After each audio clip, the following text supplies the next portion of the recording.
Okay.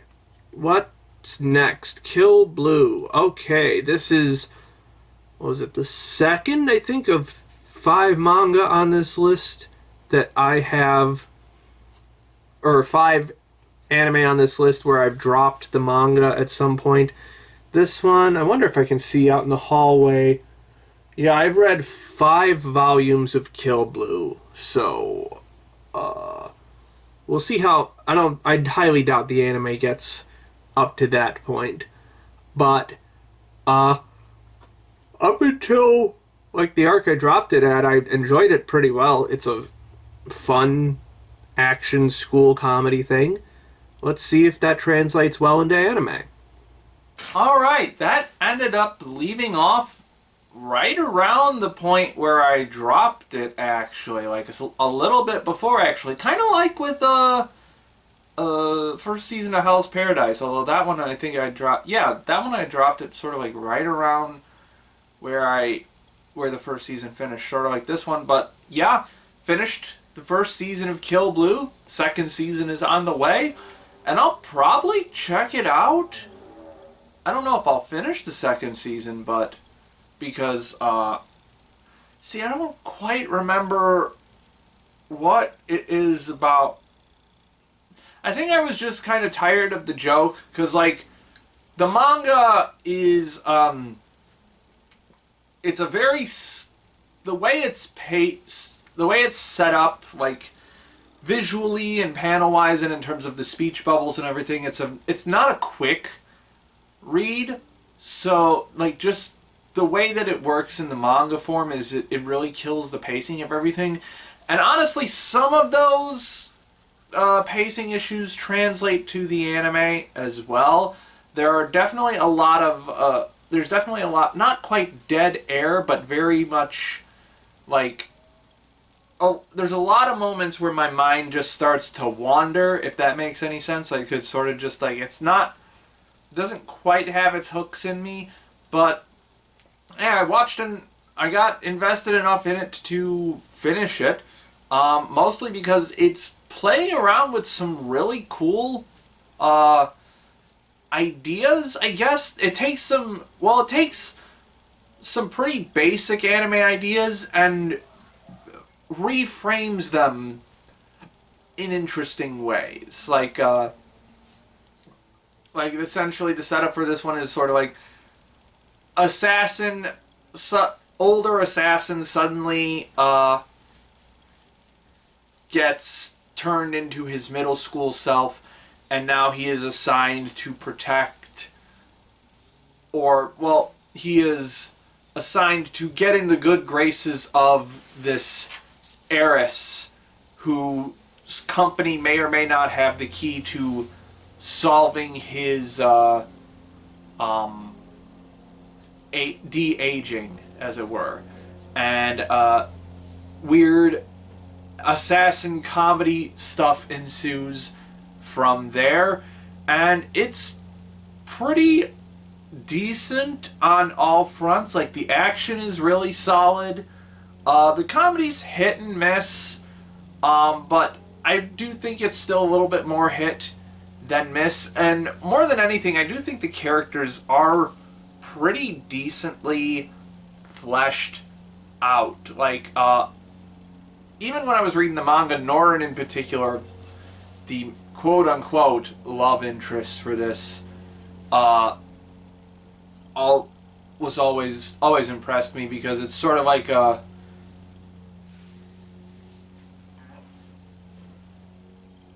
I don't know, she's just a very well-rounded character. She has goals and aspirations outside of being the heiress to her company. She's kind of not, she's sort of off-put by the idea that essentially her parents have put out, or her dad has sort of put out like a challenge to anyone of like, anyone who can defeat Norin's boyfriend in a duel or whatever earns the right to be her boyfriend or whatever. And she doesn't really want anyone to be her boyfriend, and so she just ends up picking our main character Juzo as sort of like a cover, like a fake boyfriend, which is like good for Juzo in the sense that like it lets him get closer to Norin, but also like they really play into the fact that it's like he is a 50-something-year-old man. He has no interest in children whatsoever, aside from like a dad doting on a child or something like that. Like he is, like it is, extremely hammering into you the idea that Juzo is not in any way at all attracted to Norin, which A, good, but B, it does sort of I don't think it's directly a reaction to a lot of like reincarnation isekais, but it, in terms of just the media ecosystem that it exists in, it is kind of a response to that, in the sense of like, hey, it's kind of weird that you're like, when you reincarnate, you are crushed as like a child, you're crushing on the other children your age. That's kind of weird. You're an adult. You shouldn't be doing that. So it's just a really interesting. It's just really interesting. Sorry, I keep getting distracted because someone is mowing their fucking lawn at 8:30 at night. Like, I know it's hot out, but come on. I can barely see out there. Anyway. It's just interesting in terms of the media ecosystem that this show exists in. Like this, and it's not even an isekai, it's a Shonen Jump manga. Not very long-lived one. It got 11 volumes, I think, but it is still a Shonen Jump manga.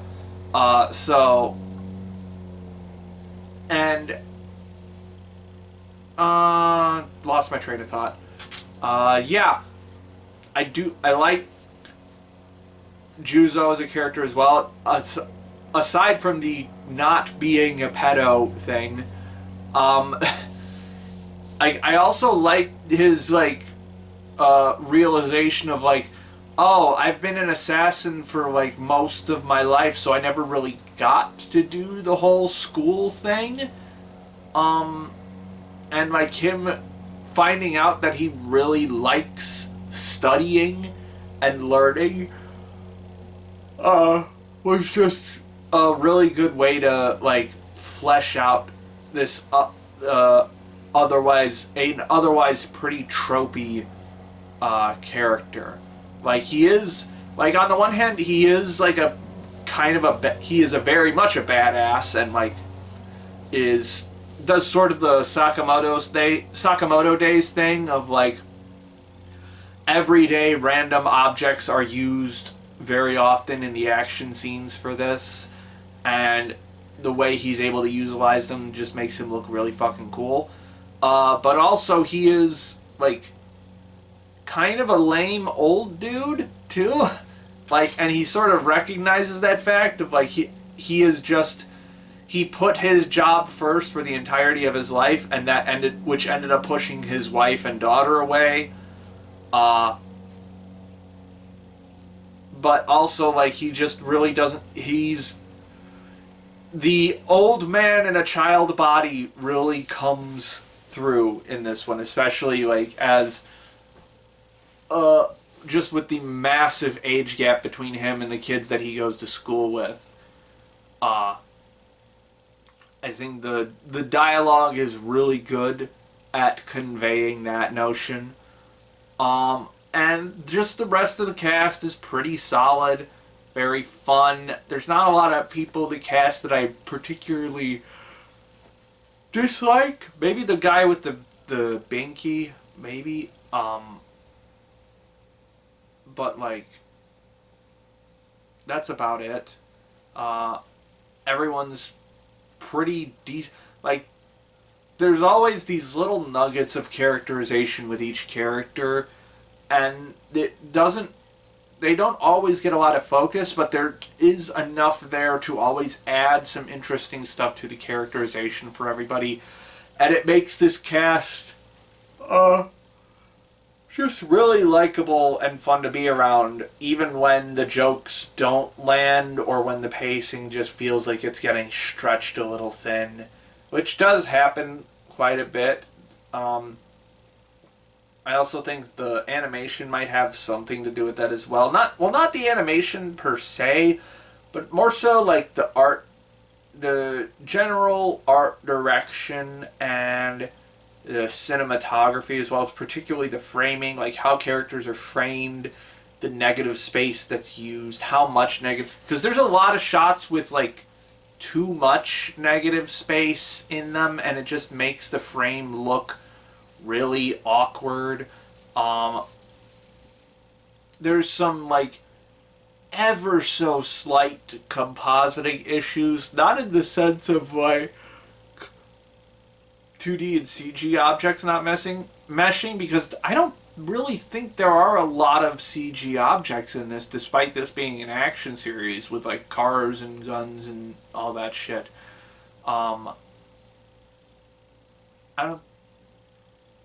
I can't recall if the cars were CG or not. That's weird. Well, if they were CG, they weren't bad CG. I can say that much. But, like, there's something about the way the characters sit in the frame sometimes just does not mesh with everything around it. These character designs in particular, I don't think translate well to anime. There's a lot that you kind of have to do to make them a little bit more animation friendly, and also some of the designs are just a little off in general, if I recall from the manga. So, and they just do a very basic like here's the character on screen thing.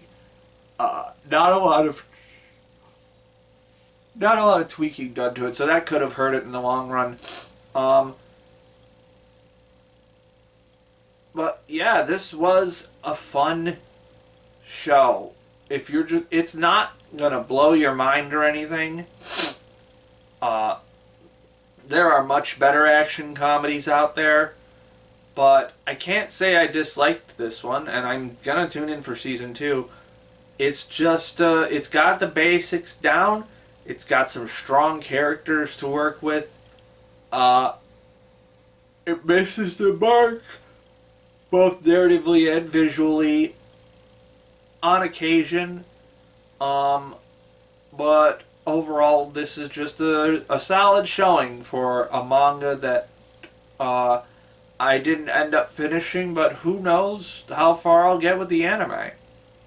Okay, Kill Blue is complete. And we're not going to scroll too far up, but we're going to put you in the number 23 spot with a strong 6. It was fun. Could have been a little bit tighter in some areas, but overall, fun time. I'm curious to see how far into season 2 I make it. Okay, what do we have next? Yowayowa Sensei. All I know about this one is that it's probably a comedy, and the teacher on the key visual had some big tits, I think. And that's all I know, so let's dive in. You know, I was going to start by making some comment on whether the industry has forgotten how to make ecchi anime, or if they were just always like this. But honestly, the ecchi's not even like the big takeaway from this one. I barely got into this episode because, like, much like with Curio Fan Club, this one's just kind of sad. Like, it's a teacher who's really extremely shy and bad at talking to students, but like, how the fuck did you become a teacher? Like, I don't know how it works in Japan. I'll just preface it by saying that. But to become a teacher in the US, you have to, like, be a student teacher first, usually. That's usually how it works. Or at least I think that's how it works. And so you have to sort of pass that part before you can become a regular teacher. And ain't no fucking way this well, actually, we didn't actually... Okay.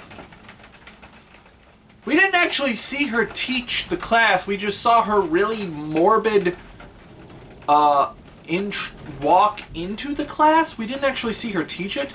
But then after class, we see that she's, like, practicing on a bunch of plushies. So maybe that was her getting her nerves out or something.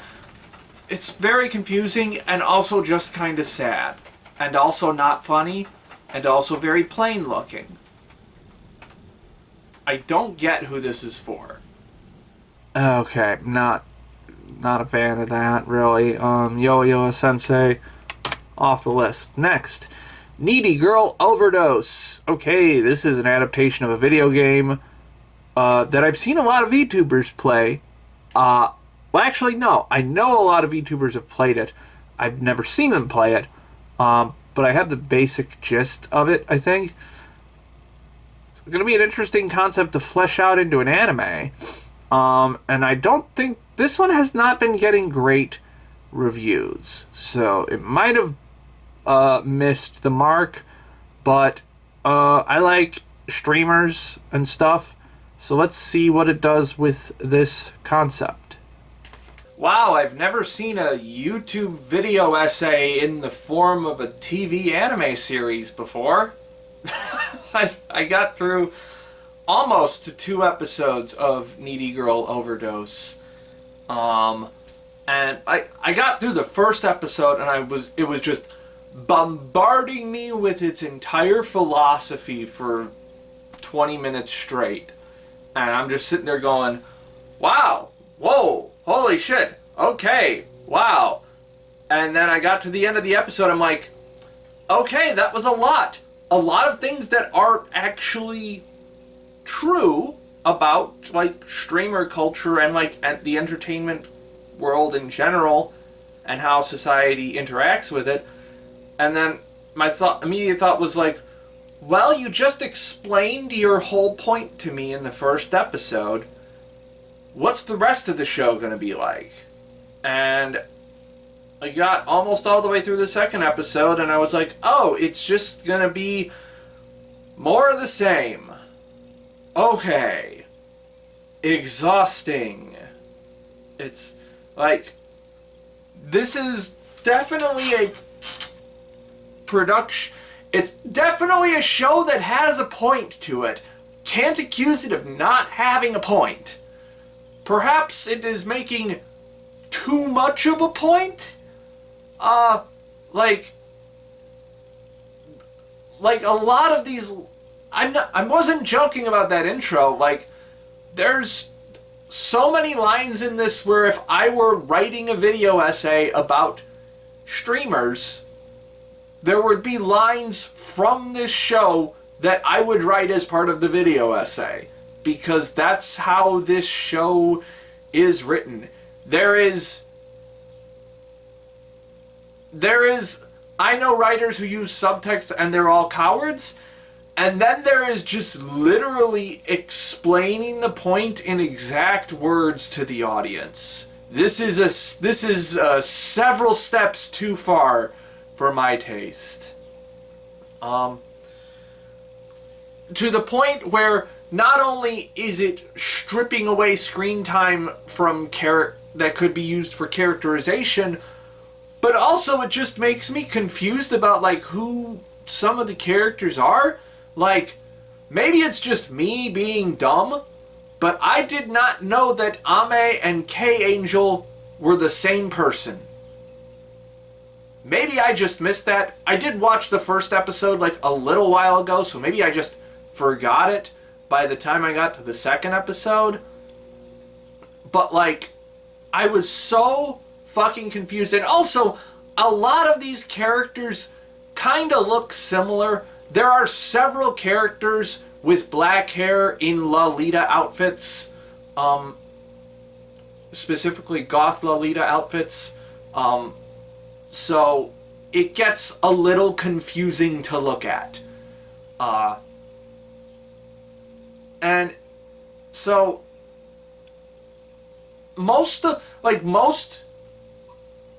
actually all of the characterization so far in these first 2 episodes boils down to this character desires attention. And that's like the main thrust of their personalities. Like, I don't know anything about any of these characters aside from that, and it's been almost 2 episodes. Maybe the fucking Russian lolly is being a Russian lolly. Hooray for doing the archetype, I guess.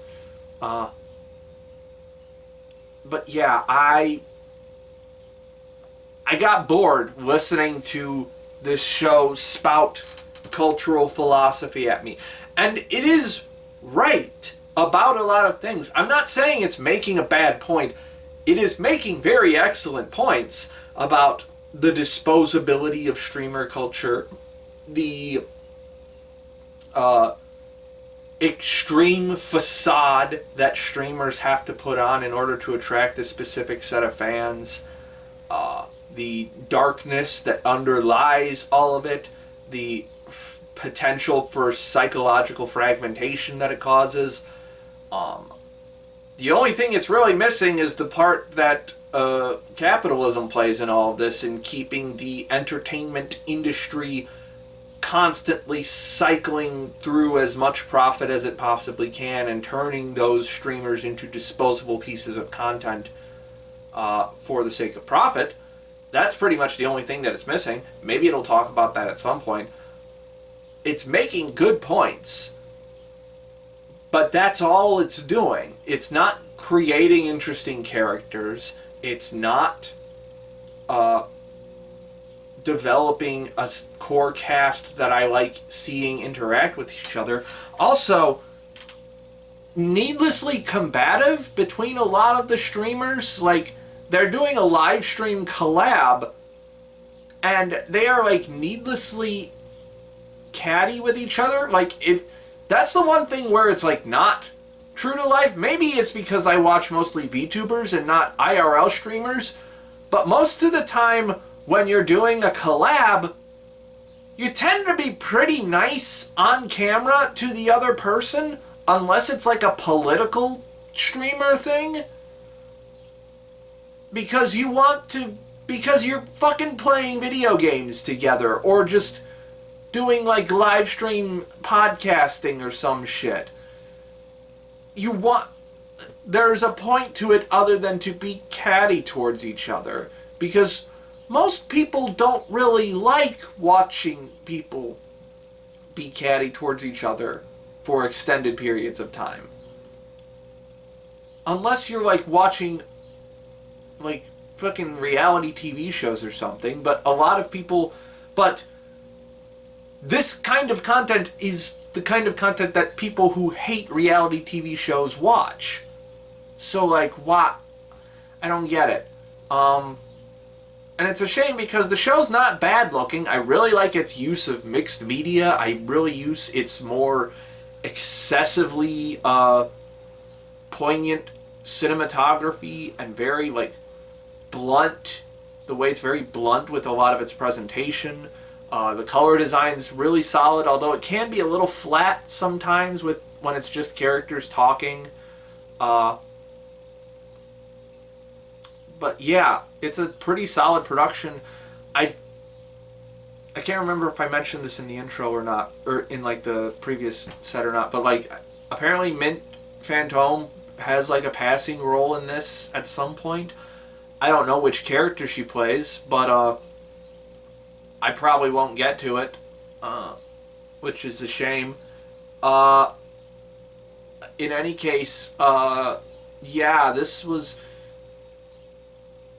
I get what it's going for, but what it's going for is just not very compelling. It's just you talking at me instead of presenting a story for me to understand.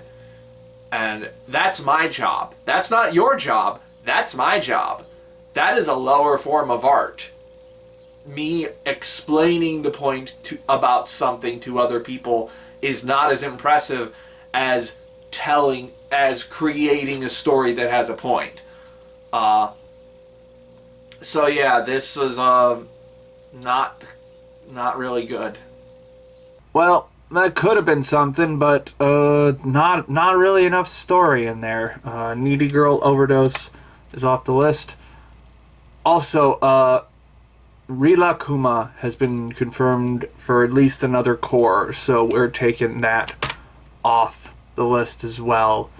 So that'll be for next season. But for right now, next is Scum of the Brave. This was a 2-core one that also did not get very good scores. I feel like I've heard this name around for forever. Maybe not. Maybe I'm just getting it confused with something else, but let's see what's in store. I guess this one is remarkable in the fact that I really don't have much to say at all. I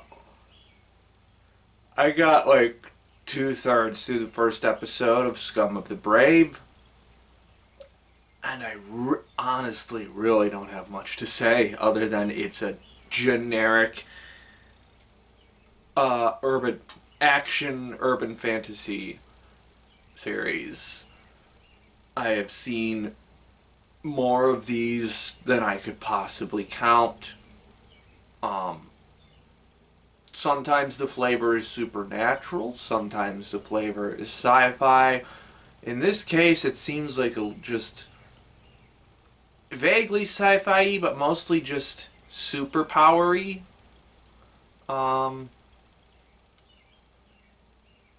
I have no interest in any of this. It's just so generic. We have generic bad guy, but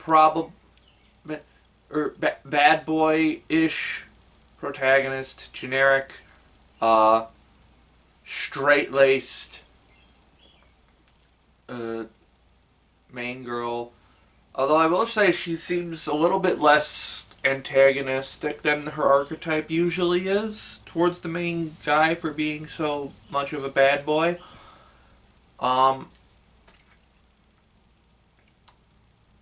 The girls' uniform designs are kind of cute, but also kind of awkward. Like, they don't really make sense. I really have nothing to say. There's really nothing here. The action is not that interesting. The superpowers so far aren't that interesting, except for maybe the jumping through the gaps in space. I guess that one's kind of cool. The designs are okay, but not like really stand out. Again, wow, there's really nothing here other than a generic, probably 5 out of 10 action anime. Like a light 5. It's really nothing. Okay, Scum of the Brave off the list. Next, Agents of the Four Seasons, Dance of Spring. This one got a lot of hype going into the spring season, and then it sort of got a lot of it seemed to unravel, is my general opinion, or not opinion, general observation of how people talked about it. No, absolutely nothing about it otherwise. Let's see what we got. Okay, I can see the bones of a good story here, but there's a whole lot of just messiness to it overall. Like, first of all, it's far too tense right out the gate. A lot of dramatic shouting and a lot of stuff, which normally I'm a big fan of, but like it just doesn't fit quite right. It makes the characters come off more as more antagonistic than like understandable, I guess. It just doesn't feel quite right, if that makes any sense. The drama is not landing for me, especially in the moments where like the big dramatic hits are supposed to happen. It really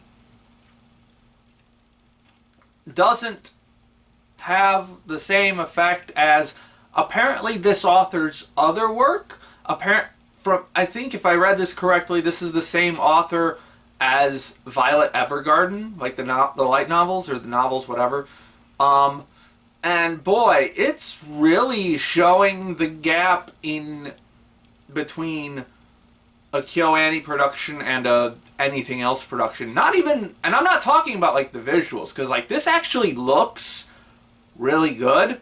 Like there's some really great artistry going on here. It is Wit Studios after all. They are one of the better studios out there. Really, really strong character designs. Great cinematography. Great color design. But like, people really do underestimate like KyoAni's writers as well a lot of the time, because like they really know how to tighten up drama to make it really hit. Because like, and maybe it's not that, and maybe it's just a case of, oh, this just wasn't as good as Violet Evergarden. But like the big like emotional twist of like this kid Nazuna having actually experienced spring before, and it's one of the memories that she has of her late mother. Like, I could feel like, okay, this is supposed to be like a big emotional hit now. This is supposed to be where the tears come. And I was just like, okay, that was neat. I was like, that should have been like a big hit. But the messiness, both of the emotional drama beforehand and also the world building, really got in the way of what should have been a big emotional hit. Because, like, okay, so I appreciate when stories try to actually have their own unique kind of world building. Like, when they really just go and be like, here's something fucking different. Like, and that's what this show does with this 4 seasons thing. Like, the concept of the 4 seasons, spring, summer, fall, winter, their powers get inherited by different humans, and those humans bring about the seasons into the world. And there was some kind of accident or tragedy or something that stopped spring 10 years ago, and so it's been 10 years without spring. And so, like, we've just been missing spring. But apparently summer and fall still happen. So we don't really understand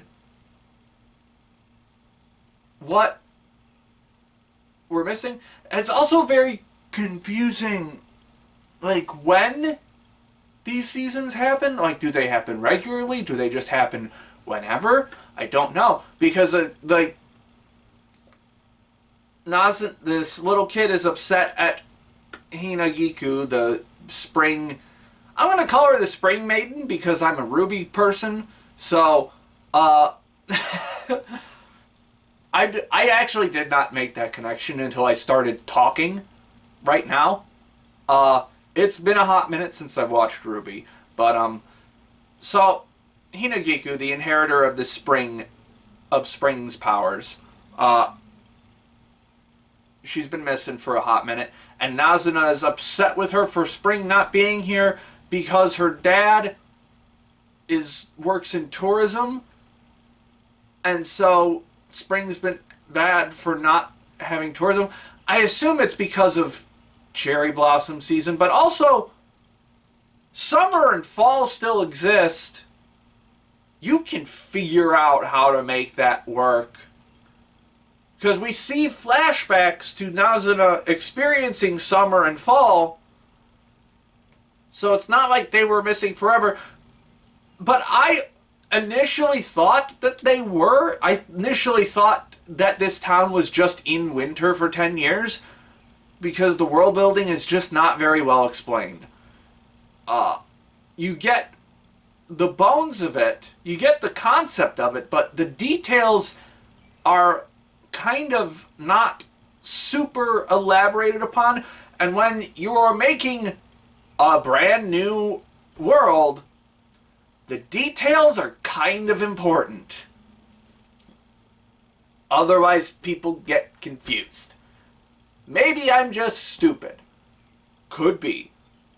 But it was just the frustration of the world, of the lack of clarity in the world building, and the frustration in the emotional turbulence of this first episode not quite being on even keel with something that would be emotionally enrapturing just makes this not very pleasant to watch. And it really kills some otherwise genuinely good emotional moments. Like, in theory, the big emotional turn I mentioned earlier should have been really solid. It would have been like an episode. It would have been like a Violet Evergarden episode. What was that? 11 or 11? Yeah, it should be 11 with the little girl. It should have been one of those, but yeah, it really just did not hit properly. Okay, yeah. Not quite for me. Agents of the Four Seasons off the list. We're down to 10 anime now. We're booking it. We are nearing the end. But before we get to the end, let's try out the third of 5 manga that I dropped and has an anime adaptation this season. Mission Yozakura Family Season 2. You can go back and listen to my thoughts on the first season if you want. I thought it was pretty okay as an adaptation, and that was back when I was still reading Yozakura Family. I am unfortunately not anymore. The time skip kind of killed my interest in it. But that won't be coming up in the anime for a long time. So let's see if this season is able to hold my interest. I think the best thing that can be said about the Yozakura anime, and honestly the Yozakura manga as well, is that it is average. And honestly, as you know about this show, or this little show that I do on this channel, I'm not looking for average. Unfortunately, I have dropped the Mission Yozakura Family anime. This is season 2. I got halfway through episode 6, which is when the plot starts to kick in again. And honestly, even back when I was deep into the manga for Yozakura, I didn't really care that much about the plot. Like the bloodline stuff with the Tsubomi stuff and the immortality and all of that, I really never cared about that all that much. The things that Yozakura Family does really well are when it has these small little moments of exploring the family dynamics of the Yozakura family and seeing how different characters relate to each other, how they expound on the theme of family in a spy action shonen anime. I probably talked about that a bit in my ramblings about the first season, which I think I gave like a 6, I think. I found it to be competent enough. Despite it, I still hold a grudge against this anime for cutting out the first arc of the manga. I know for some reason a lot of people don't like that arc, but I still stand by the fact that that is the arc that is really important to Yozakura, because it's so, at least in terms of the thing that made me like Yozakura in the first place, which is the Taiyo Mutsumi dynamic. Like, I think I talked about this in my review of the first season. Theoretically, Yozakura Family is my ideal anime. It is a shonen action-adventure series with a romance at the center point, at the focal point of it. And we have, like, or at least it should be my ideal series, where it's like, it's a shonen action-adventure series with a lead guy and a lead girl, and there's a romance between them, and both the action and the romance are part of the focus of the, are equal parts focus of the anime, or at least decently equal. Obviously, if you've seen Yozakura, that's not really what it is, but boy, it's closest to that ideal, sort of. There have been other ones, like Twin Star Exorcists. I tried. I got like 12 volumes into that. Honestly, I don't know where the rest of Wistoria is going after this season, but it has the potential to do that now that Will and Yuffie have met each other again. Honestly, full disclosure, I'm recording this segment before the Wistoria segment from the previous video because I have been experiencing severe internet outages for the past week, and so, and it has, I've come to the conclusion that watching anime on my phone sucks dick. Like, the massive amount of data that I'm using aside, I just don't like staring at this little tiny box and having to have earphones in for it. I like having a TV with speakers. So even like sitting at my desktop is better. And so I've been going through Yozakura Family because it's the only one that I have actually on my computer, because I'm not getting a fucking Hulu subscription. Fuck you. Or is it on Disney Plus? Either way, not getting it. So that's the only one that I had downloaded as opposed to having to like stream it. And so I've been watching it on my computer, and like, it's fine, but it's just not compelling, I guess, especially when it gets into the plot-centric stuff. It's perfectly milquetoast shonen action-adventure stuff, especially in terms of how it looks. This looks... I've said before, like, this show looks like it came out in X year complimentary. Yozakura Family looks like it came out in the mid-2000s derogatory. It is not... Like, it is... Especially now that I'm, like, watching it, like... Like, it's just, so perfectly average and not, like... But also, there's some definite, like, things about it that I don't like either. The color design is really starting to wear on me. Like, it is so... The anime colorness of the character designs stands out far too much against the backgrounds, which are just average looking stuff. Like, this is the complaint that people have about, like, My Hero Academia, but even worse because because the animation isn't anywhere close to good as My Hero. So it just is really not fun to look at. It also has that. You ever notice, like, with some anime productions where it really it looks like the characters kind of got a big head, like they got a big forehead, sort of, but like not for comedy purposes. It's just like the character designs are a little wonky. There's quite a bit of that in this, in particular with Taio's design and Momo, the dad's design.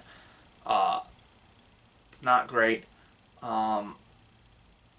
Occasionally there will be a decent cut of animation. Like there's this like above, like this shot looking down at Taiyo and Mutsumi as they're walking, and it's like this tracking shot that looks really cool. Like they animate the background that Mutsumi is walking on. It's like it's got some occasional cool stuff like that, but on the whole it's just a very average to mediocre looking production, and I'm just kind of tired of it because I also know where it goes, and it's not a place I particularly care about. Like I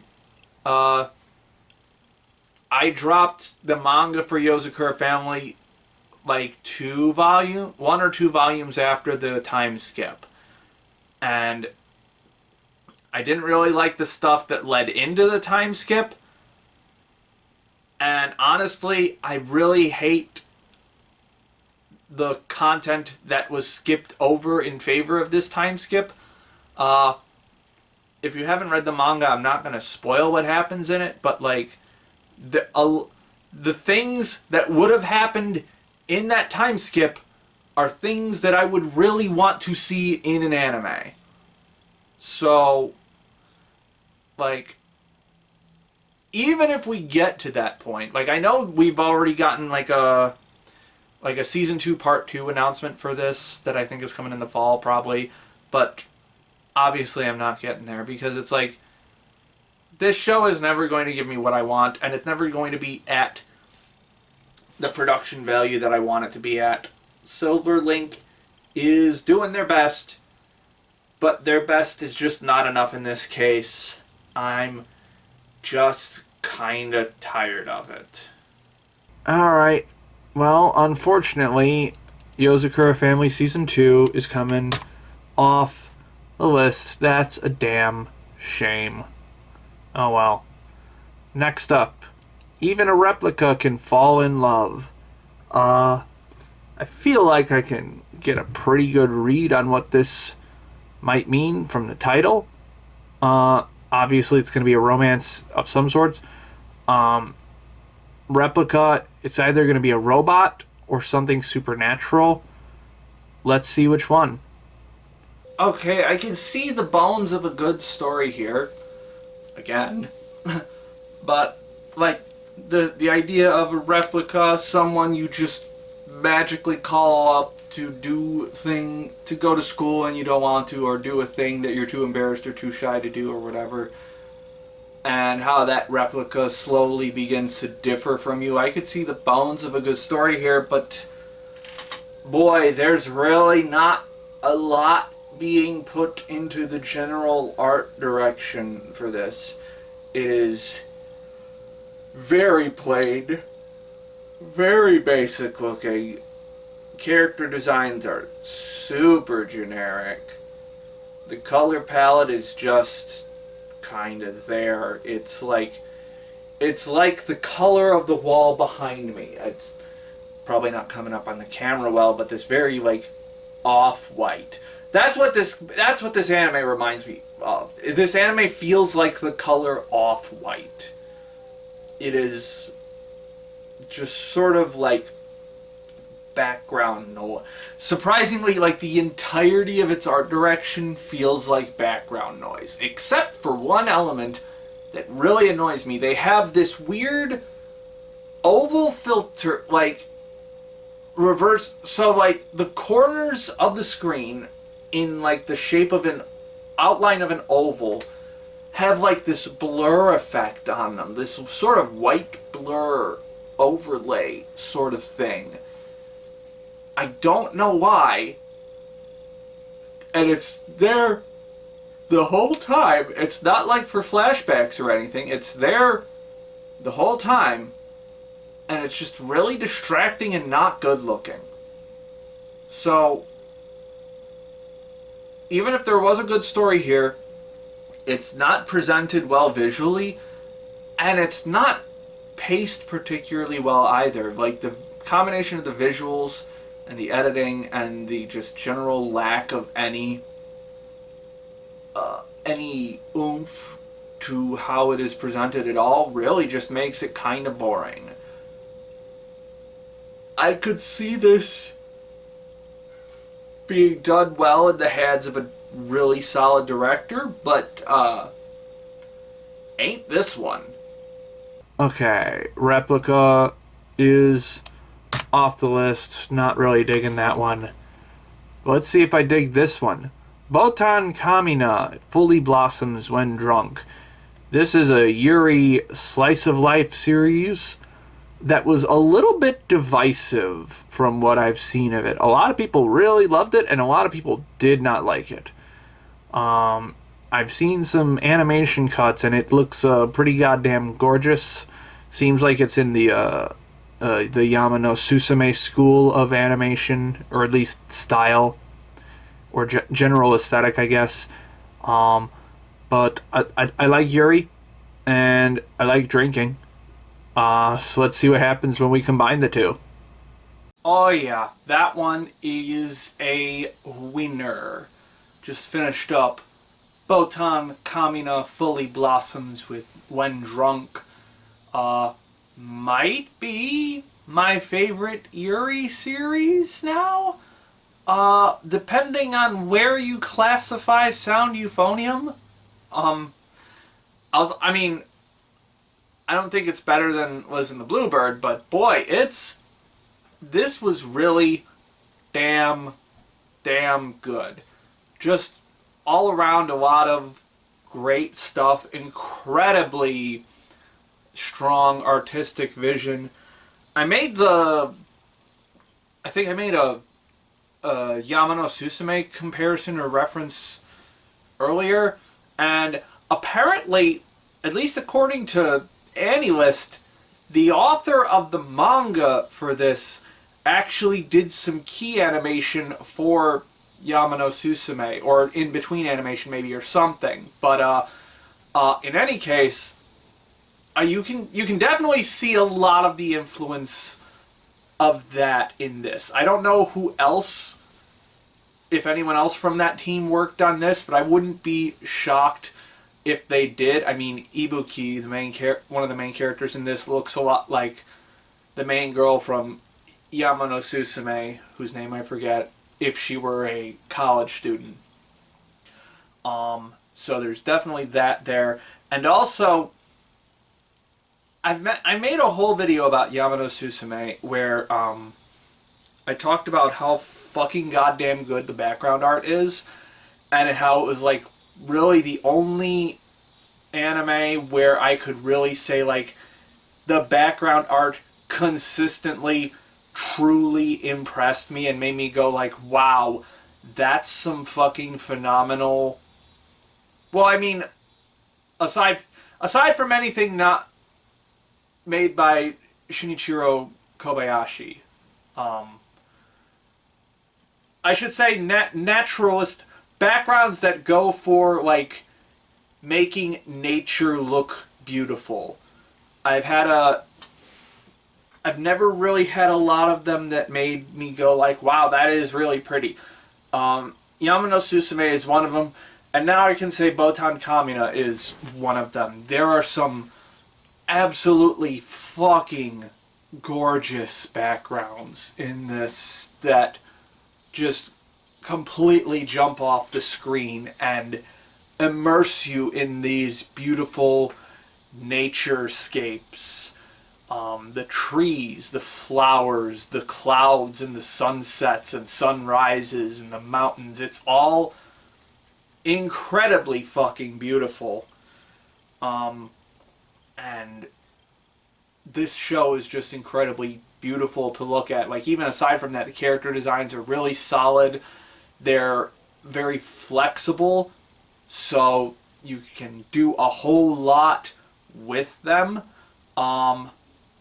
You know what? Let's talk about that right now. This episode 3, this show has a what I can only describe as a Gurren Lagann episode 4 moment, where the art style changes noticeably to something much more rough and fluid, and it's like intentional. Like fuck, I forgot who the animator was. It was for, I forgot who that animator was for the Gurren Lagann, but the episode director was like was famous for having a slightly off-kilter art style for his animation. He did like a series of, that's another video I did. This one I did for Anime News Network. I did a video because he had passed away. I did a video on him and how his Naruto filler arc was really cool and fun to look at. His name escapes me. But episode 3 of Botan Kamiina has one of those where it's essentially like a, if you didn't know anything about the anime industry or how like stuff works, you might look at it and go like, oh, what happened with this episode? Did it just completely fall apart? And it's like, no, this is all intentional. And I'm not going to say it all looks cool, but boy, they do some cool things with it in terms of like the character acting and the frame rate and all of that.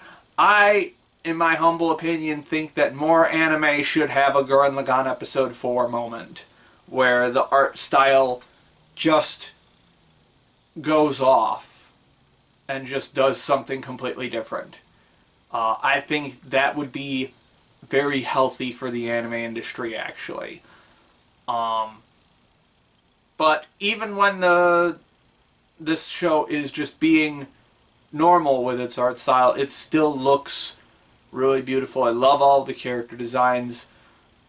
Again, some of them, a lot of them are wearing their influences on their sleeves in certain instances. Again, like the main character, Ibuki, looks like the girl from Yamano Susume.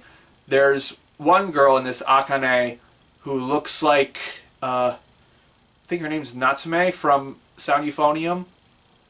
So, you can definitely see like where the author is drawing his influences from, but not like in a bad way. It's sort of like oh, you like that thing too, awesome.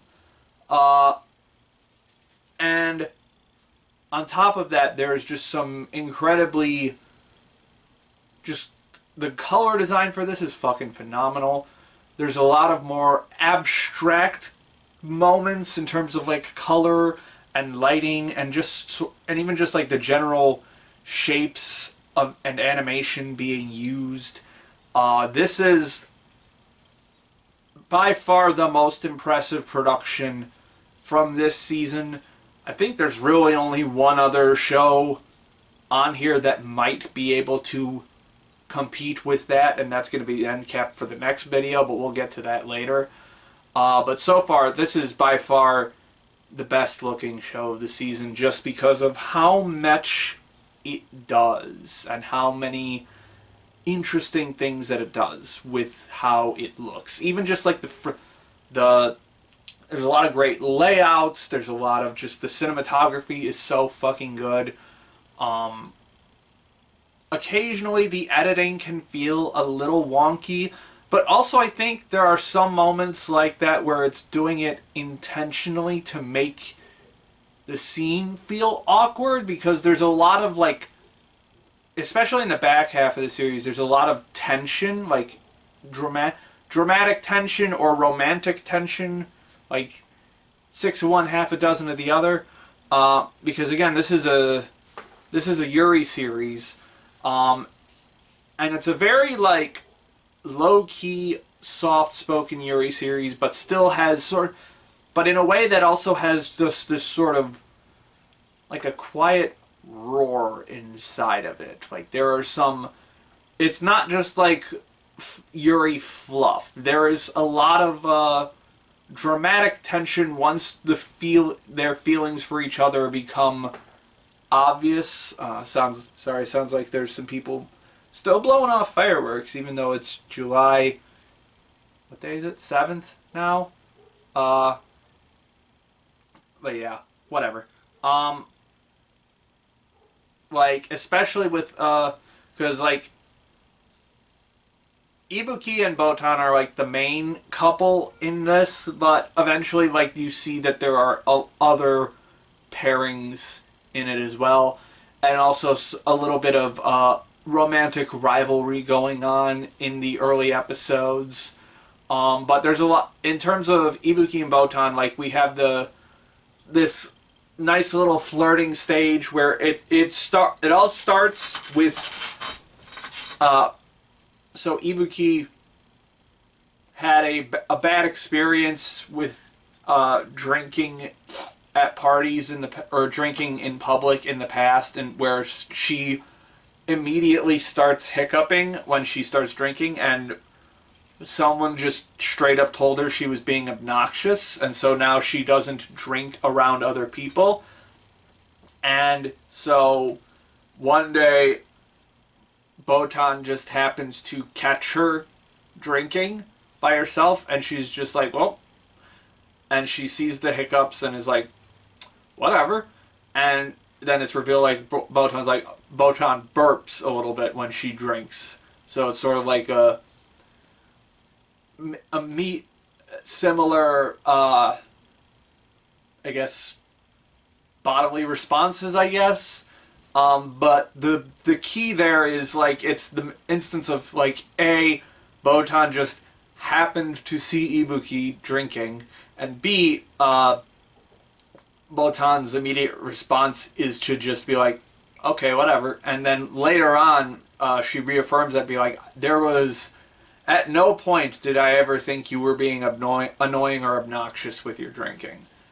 And so that really solidifies their friendship there, which eventually grows into a romance of sorts. But there's definitely a lot of flirting in the early episodes too, of like when Botan gets drunk, her words become a little bit more innuendo-y, as it were, which is kind of fun. Like the one that sticks out to me is like she's talking about how well spoken Ibuki is and like how good her vocabulary is, and she says like something like, "I want to make that tongue of yours mine." I'm like, oh no. But yes, there's that, and then eventually it grows into like an actual relationship that Botan immediately starts overthinking the hell out of constantly, because it's just a matter of like, she's just this worrying about everything constantly of like, is she actually into me? Am I dragging her to things that she doesn't want to go to? Is it just the fact that we're able to drink together? Oh God, does she actually like me? And so that makes up a good chunk of the back half of this, back third of the series, really. And the way it's framed makes it feel very believable. Like, I've had a lot of similar experiences, not necessarily in like romantic relationships, but just in sort of real life relationships or just real life situations where I overthink things with like friends or coworkers about like, oh God, did I say the wrong thing? Why do they actually like me? Do they actually care about me? Oh God. So it's a very believable emotional hang-up that gets resolved very beautifully in the last episode. But also there's a little bit of a romantic rivalry as well with Gujo, one of the other characters, who is also also seems to be into Ibuki and has constantly been trying to go drink with her, but Ibuki has just sort of weaseled her way out of it.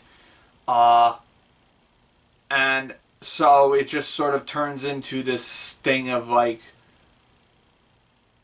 just romantic pining with unrequited love, which she eventually gives up on because she finds her another girl who is already interested in her, a Taiwanese exchange student, Chang. I forgot about her.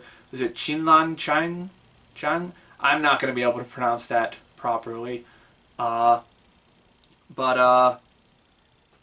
yes, it's a little like very neat and tidy how all the relationships get tied up, but still very pleasant and fun to watch. Akane and Yaika's not quite relationship, but definitely they're very close friendship. Is also very fun to watch with the free flowing, free spirited one versus the very kind of bratty one of sorts. Again, reminds me a lot of Natsume from UFO with and that one trumpet girl whose name I forgot. I definitely see where the influence is being pulled from. And then there's the alcohol, which is just very fun. On the one hand, it's depicted visually very beautifully. There's a lot of stuff. There were definitely a lot of moments in this where I was like, oh man, I want to drink that. I want to have some of that. And then also, it's just like, you don't really get a lot of stuff with alcohol in anime, surprisingly. I think we're starting to more now because I think the audience for anime is getting slightly older, or maybe they're just catering more to an older audience now with certain things. Not that they weren't before, but I'm just saying like more with certain genres of stuff. But I like the way that drinking is used as a social situation, as a way to bond with other people, as a way to emotionally tackle internal issues that you're having. It's all good. This was a really damn good series by Studio, I think it's pronounced Sonye. It's a French word. And it's the same studio that did Mono last year. So 2 for 2 on this studio, putting out incredibly ambitious animation projects where they're cute girls doing cute things series where the animation is really fucking going for it. And I can get behind that. I don't think this studio has to do that all the time. I think they might get burnt out if they really try to do that, especially if they don't sell as well. I sure hope they sell well. But yeah, I can see this studio going on to do some great things if they keep up this work. I really loved this series. Like, I got to the final episode, I was like, I could watch a whole other core of this probably. Even if it was just all slice of life stuff from then on out and like cute relationship stuff, introducing more characters, I could absolutely go for another season of this. This was really fucking good. Okay. Botan Kamiina is complete. Oop, I just lost the page.